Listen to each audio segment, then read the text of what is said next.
This episode today, 54, is called Meeting the Challenge. And this, believe it or not, this even has a lot to do with meeting the challenge. So welcome aboard and thank you for listening to that, because it's important for us to take a moment or two out of our life, a bit more, get uncomfortable, and do things for people. You know, I've always wanted to vlog, if that's what the word is. I've always wanted to be a vlogger.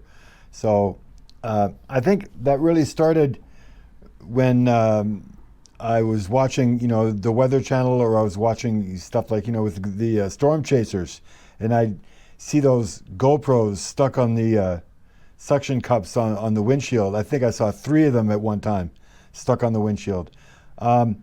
So I was looking at that and I said to myself, you know what, I'm going to get that someday.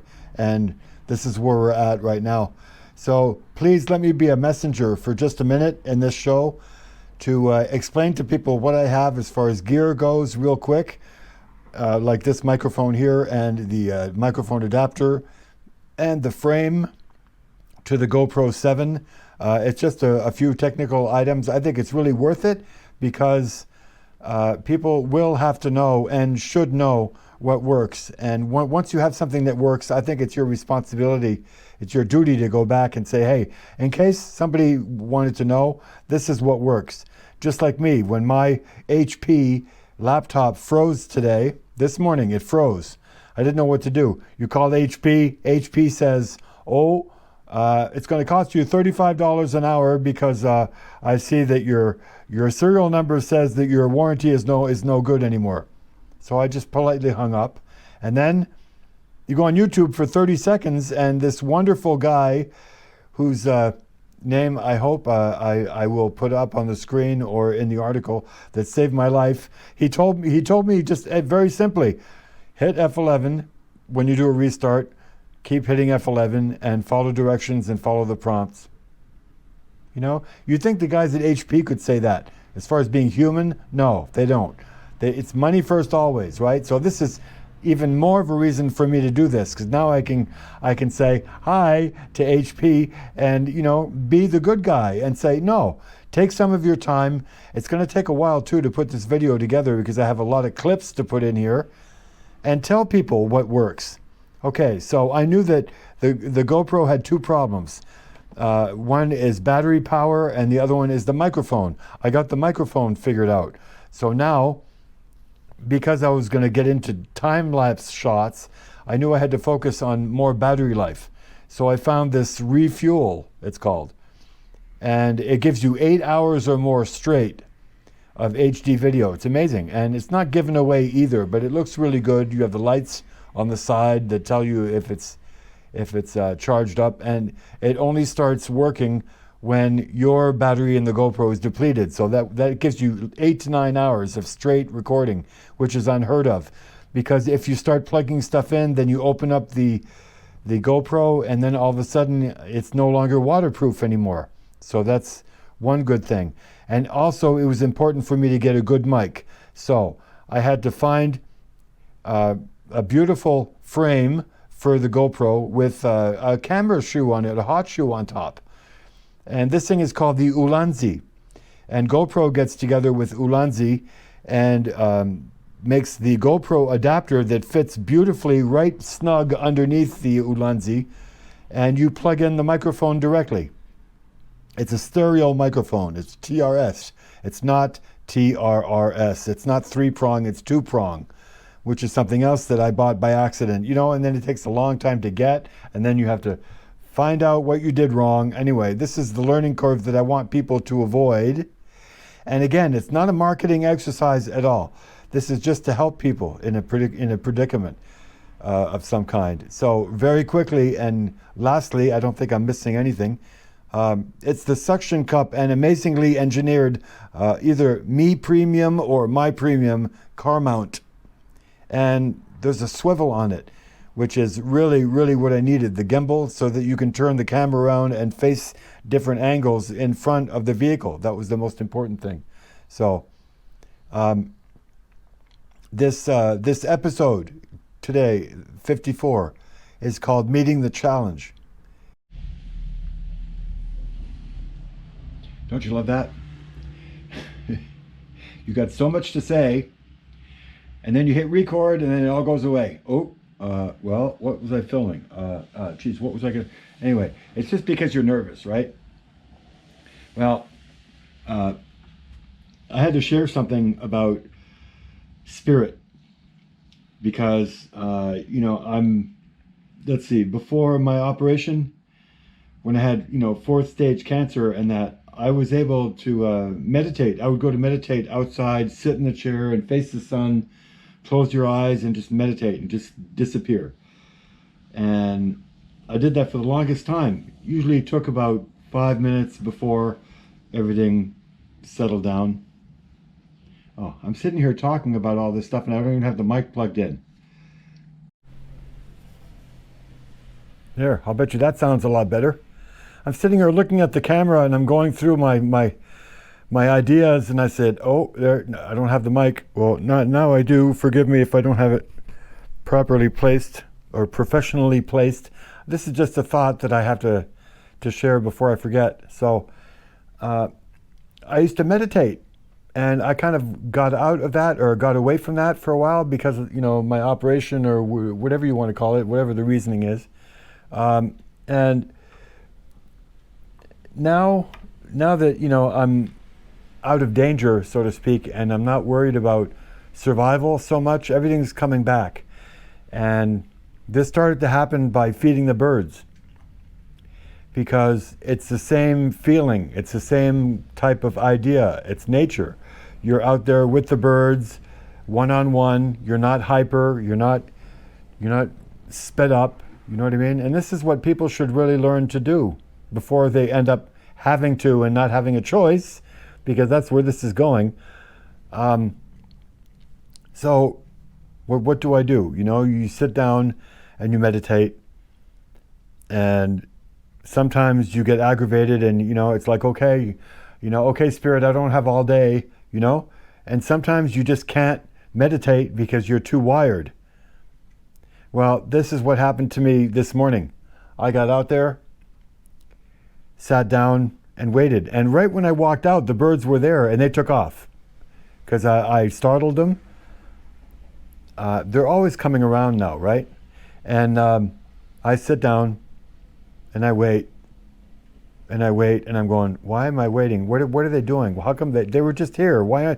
And I'm getting all hyper and I'm thinking, and then my voice inside me says, because you're not relaxed. Relax and they'll come. And I'm like, yeah, whatever, okay. Soon enough, when you don't move, you quiet down. I quieted down, and what happened? Bird shows up, and then another, and then another. And I understood. So you're working with nature. And this is why the animal kingdom can't handle us, most of it, because we're too hyper. We're moving around too much. We're too pretentious. We're too arrogant. And it's something that I really wanted to share, because all of a sudden the birds just showed up. Are you relaxed now? Yes. Well, phew, there they come. And it really happened. I'm going to see if I can get some footage from the birds themselves and me filming, giving them bread, because I'm teaching them how to get closer and closer and closer. And, you give them a little bit closer every time, and one comes up within a meter of me, within 3 feet. And if this keeps up, I'll probably end up being able to give them food by hand when the winter comes around again. Anyway, just a sharing.